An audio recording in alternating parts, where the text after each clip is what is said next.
Bonjour, mes amours. Bonjour à tous. Vocês estão bem? Vous allez bien? Oui? Nossa sétima leitura. Septième lecture. E hoje será o grande, um dos maiores poetas de todos os tempos. Vamos, queridos, vamos. Eu o estudei para minha dissertação de mestrado, depois caprichei mais ainda e não acabei, e não vou acabar nunca para minha, para minha tese de doutorado. Estudei muito, mas nunca é conclusivo, né? A gente termina. Terminei de estudar Baudelaire, né? Acho que sei tudo. Não, queridos, não é bem assim. Então, Charles Baudelaire, grande Charles Baudelaire. E é dele a expressão spleen e ideal. Spleen. Então vamos lá devagarzinho, né? Para eu não cortar os caminhos. Ele nasceu em 1821, não era mais Napoleão, não, já era a Restauration, já era o Louis XVIII, irmão do Louis XVI.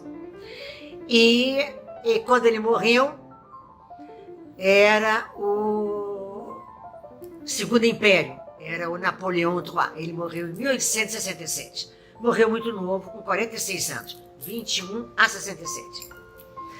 E ele era filho de Carolina, e agora não me lembro do pai dele, que era um ex-padre. Em francês se diz defroqué, que tirou a batida, né? E ele sempre teve esse probleminha de aceitar o pai que era... Não quando ele era pequeno. Quando ele era pequeno, ele era muito unidinho pro pai. Mas o pai morreu quando ele tinha 6 aninhos. E a mãe, novinha, casou de novo, mas aí com o general Opique. E aí começou o inferno da vida de Carlinhos. Não se davam bem, completamente opostos, né? E ele estudou no Lycée Louis le Grand, e aí ele começou a descobrir a vida, né? Festas e tal. Ele era um dandy, gostava de se vestir muito bem, bengala, muito bem arrumado. E também, junto com os amigos, ele experimentou o ópio, o haxixe. Ele fazia parte do clube dos intelectuais que usavam esta droga. E ele gastava mais do que ele tinha. Na verdade, ele recebeu a herança do pai, quando ele chegou à maioridade, mas ele gastou tudo rapidamente. Gastou bem, porque ele já falei, não quero me repetir. E aí o general e a mãe dele resolveram então cortar, e ele passou a receber como é que a gente pode dizer? Não me vem a palavra, uma pensão, mais ou menos isso, todo mês, que não fazia jus aos gastos dele. Então, Monsieur começou a fazer muitas dívidas. Muitas. Sofreu a beça. Se vocês um dia tiverem a curiosidade, eu ia pôr na minha tese de doutorado isso, mas ia ocupar muitas folhas. Eu resolvi pesquisar todos os endereços de Charles Baudelaire a Paris. Páginas e páginas. Porque ele mudava de endereço para fugir dos credores. Bom, ainda pensando em fugir deles e ganhar um dinheirinho, ele foi para Bruxelas, lugar de onde ele não gostava. Lá ele piorou muito da sífilis, ele ficou afásico, perdeu a voz, e aí os amigos avisaram a mãe o buscou e ele morreu em Paris mesmo. Bom, Vamos falar na parte boa, que é a parte pela qual eu me apaixonei. Ele foi crítico de arte, sim. Ele ia aos salões, e foi ele que apresentou Edouard Manet para o Zola. O Zola aí continuou a defender Manet, o impressionista Edouard Manet. E ele escreveu, então, muito sobre arte, que são escritos incríveis, e a obra principal dele foram Les Fleurs du Mal. No início eram 100, quando a primeira publicação eram 100 poemas, 6 foram proibidos porque era um atentado à moral, patati patatá, e ele teve de pagar uma multa absurda. Foi engraçado, na mesma época que o Flaubert também respondeu ao processo por causa de Madame Bovary. Mas ele não parou de escrever, continuou escrevendo, as Fleurs du Mal aumentaram, né? E aí, o que eu vou hoje trabalhar com os queridos é esta maravilha que se chama Petits Poèmes en Prose. Petits Poèmes en Prose. E poemas em prosa. Ele deu o nome de Petits Poèmes en Prose e também de Le Spleen de Paris. Deixa eu mostrar para os queridos. Olhem, queridos. Estão vendo? Petits Poèmes en Prose ou Le Spleen de Paris. Que isso, hein? Essa é uma obra póstuma. Foi publicada depois que ele já havia partido. E vamos lá. Spleen. Spleen é melancolia. Mas é uma melancolia porque ele era um homem muito melancólico, muito triste. Sabe aquela pessoa que ainda não se encontrou. Apesar de ser o gênio que ele foi, mas como ele não era bem aceito, acredita, isso vocês já sabem, né? Esses grandes foram aceitos depois. Aí a Inês é morta, né? E ele também. Então, ele sofreu bastante por dinheiro, muitas dívidas, como Balzac, problemas sérios. Eu sei exatamente do que eles estão falando. Na parte amorosa, ele se apaixonou por Jane Duval, uma atriz do Haiti, haitiana. Ele era apaixonado por poesias sobre ela e tal. E por outra atriz chamada Marie Dobrand. E também por uma senhora chique, dona de um salão literário, chamada Madame Sabatier. Mas era mais com ela um amor platônico. Ele escrevia poesias e tudo, sabe? E ele é considerado o maior poeta simbolista francês. Simbolista, Ângela, o que é isso? Eles dão valor às sensações, ao odor, à visão, ao toque, ao tato e a sinestesia, a mistura de sensações. Aqui no Brasil nós temos o grande Cruz e Souza, tivemos também Alfonso de Guimarães e na França, Baudelaire. Baudelaire ficou assim entre o romantismo, né? Victor Hugo, Alfred de Musset, Alfred de Vigny, Chateaubriand, Lamartine, e o realismo naturalismo do Zola, realismo de Balzac e Flaubert, e ele ficou, a escola literária dele é entre esses dois momentos. A poesia dele, para a gente entender a sinestesia, chama-se correspondance, exatamente, a correspondência entre os sentidos. Por que eu escolhi esse aqui? Porque eu sou apaixonada por essa coletânea de poemas em prosa. Mas, Ângela, como assim poemas em prosa? Queridos, vocês têm que prestar atenção na musicalidade do jeito que ele vai escrevendo. É magnífico. E eu tenho, assim, vários exemplos, né, para dar para vocês, mas eu escolhi esse, o texto 19, que se chama Les Joujoux du Pauvre. Juju é como crianças chamam o brinquedo jouet, crianças chamam de juju. Mas a gente não tem em português, não temos. A gente chama brinquedinho. Dá o brinquedinho para o neném, dá o brinquedinho para a criança. Vamos lá? Ver como é que ele nos conta esse magnífico poema em prosa. Les Joujoux du Pauvre. Chamei Amadeus Mozart para me dar uma mãozinha. Vocês estão ouvindo? Vamos lá, queridos? Je veux donner l'idée d'un divertissement innocent. Il y a si peu d'amusement que ne soit pas coupable.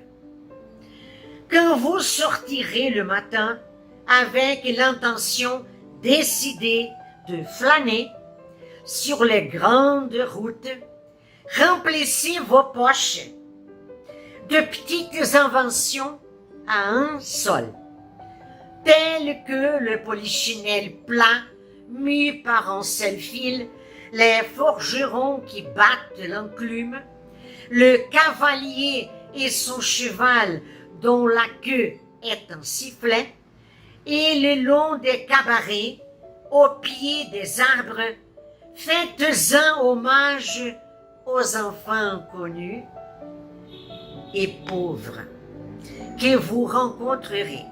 Vous verrez leurs yeux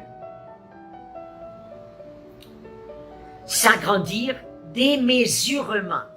D'abord, ils n'oseront pas prendre. Ils douteront de leur bonheur. Puis, leurs mains agripperont vivement le cadeau et ils s'enfuiront comme font les chiens qui vont manger loin de vous le morceau que vous leur avez donné, ayant appris à se défier de l'homme. Sur une route, derrière la grille d'un vaste jardin, au bout duquel apparaissait la blancheur d'un joli château frappé par le soleil, se tenait un enfant beau et frais, habillé de ses vêtements de campagne si pleins de coquetterie. Le luxe, l'insouciance et le spectacle habituel de la richesse rendent ces enfants-là si jolis qu'on les croirait faits d'une autre pâte que les enfants de la médiocrité ou de la pauvreté. À côté de lui gisait sur l'herbe un joujou splendide, aussi frais que son maître, verni, doré, vêtu d'une robe pourpre et couvert de plumets et de verroteries. Mais l'enfant ne s'occupait pas de son joujou préféré. Et voici ce qu'il regardait. De l'autre côté de la grille, sur la route, entre les chardons et les orties, il y avait un autre enfant, sale, chétif, fuligineux, un de ces marmots parias dont un œil impartial découvrirait la beauté, si, comme l'œil du connaisseur, devine une peinture idéale sous un vernis de carrossier. Il le nettoyait de la répugnante patine de la misère. À travers ces barreaux symboliques séparant deux mondes, la grande route et le château, l'enfant pauvre montrait à l'enfant riche son propre joujou, que celui-ci examinait avidement, comme un objet rare et inconnu. Or, ces joujous que le petit souillon agacé agitait et secouait dans une boîte grillée, c'était un rat vivant. Les parents, par économie sans doute, avaient tiré le joujou de la vie elle-même. Et les deux enfants souriaient l'un à l'autre, fraternellement, avec des dents d'une égale blancheur. On y va? O brinquedinho do pobre. Eu quero dar uma ideia, a ideia de um divertimento inocente. Há tão poucas diversões que não sejam culpadas, ruins, que não criem a culpa. Estão me acompanhando? Vocês vão entender por quê já já. Quando você sair de manhã com a intenção decidida, resoluta, de flâner, de andar, passear, nas grandes estradas, encha seus bolsos de pequenas invenções de um tostão, bem baratinhas, tais como o polichinelo simples, movido por um único fio, ferreiros que batem a bigorna, o cavaleiro e seu cavalo, cujo rabo é um apito, um sifflet, e ao longo dos bares, dos cabarés, ao pé das árvores, homenageie as crianças desconhecidas e pobres que vocês encontrarem. Entenderam? Então, ele quer que a gente dê brinquedos inocentes, brinquedos bons, criativos, para as crianças não se divertirem com o que não devem. Ou se divertirem com coisas culpadas. Estão me acompanhando? Viu onde é que Baudelaire queria chegar? Você verá, vous verrez, os olhos deles crescerem muito, desmesuradamente. Primeiramente, eles não ousarão pegar. Eles duvidarão da felicidade deles. Depois suas mãos agarrarão rapidamente o presente e eles fugirão, como fazem os gatos que vão comer longe de você o pedaço que você lhes deu, tendo aprendido a desconfiar do homem. Na estrada, atrás da grade de um vasto jardim, no final do qual aparecia a brancura de um bonito castelo, iluminado pelo sol, havia uma criança linda e viçosa, beau et frais, vestido com estas roupas campestres, si plein de coquetterie, tão cheias de graça, de elegância. O luxo, a despreocupação e o espetáculo habitual da riqueza tornam essas crianças tão bonitas que acreditaríamos feitas de uma outra massa do que as crianças da mediocridade ou da pobreza. Ao lado dele, largado na relva, jogado no chão, na relva, um brinquedinho esplêndido, tão viçoso quanto seu dono, lembra? O dono viçoso. Tão viçoso quanto seu dono, invernizado, dourado, vestido com uma roupa púrpura e coberto de plumas e vidrarias, né? Coisas que brilham. Mas a criança não ligava para o seu brinquedinho favorito, preferido não. E eis o que ele olhava. Do outro lado da grade, vejam bem como Baudelaire faz a diferença dos dois mundos.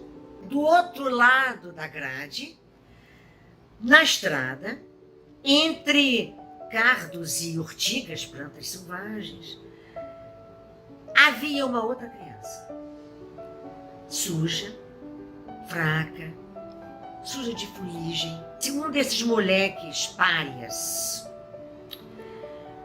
do qual um olho imparcial descobriria a beleza. Um olho imparcial descobriria a beleza dessa criança. Se, assim como o olho do entendido adivinha uma pintura ideal sob um verniz simples, né? Se esse olho entendido o limpasse da repugnante pátina da miséria. Forte, né? Através destas grades simbólicas, separando dois mundos, a grande estrada e o castelo, a criança pobre mostrava à criança rica o seu próprio brinquedinho, que este examinava avidamente como um objeto raro e desconhecido. Ora, este brinquedinho que o pequeno sujinho irritava, agitava e sacudia numa caixa com grades, era um rato vivo. Os pais dessa criança pobrezinha, por economia provavelmente, tinham tirado esse brinquedinho, tinham pego esse brinquedinho da própria vida, né? Não podendo dar outro, se divirta com isso, né? E as duas crianças riam, uma para a outra, fraternalmente, com dentes de uma mesma brancura, de uma brancura igual. Não é lindíssimo? Eu adoro, adoro. Há outros lindos também. Aos pouquinhos a gente vai lendo, né? Já estamos na 7ª. Eu espero que tenha gostado. Eu faço para vocês.